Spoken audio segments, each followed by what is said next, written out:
बिस्मिल्लाहिर्रहमानिर्रहीम।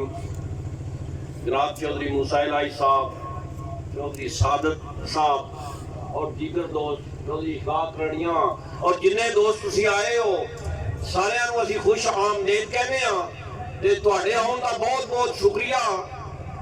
मैं किसी तारफ का मुहताज नहीं।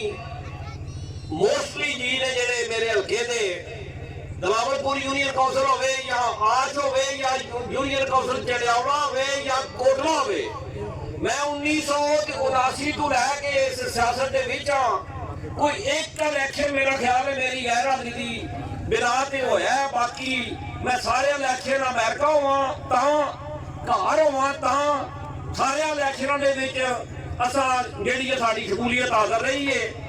ते इह जिहड़ा घर है चौधरी साहिबान दा, असी पहला इलेक्शन चौधरी रियासत साहब ते साडा चौधरी इफ्तिखार पत्तर ते तहसील शाह भाटिया ने साडा मल्टी वार्ड सी।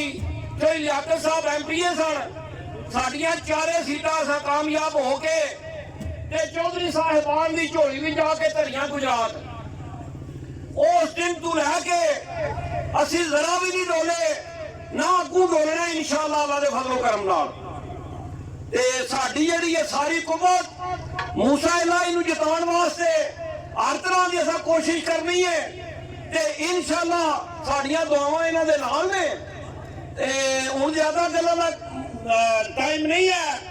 जिस दिन असां जलसे का ऐलान करना है इंशाअल्लाह अल्लाह दे फजलो करम नाल प्लागरां दे विच जनाब रिकार्ड जलसा होवेगा।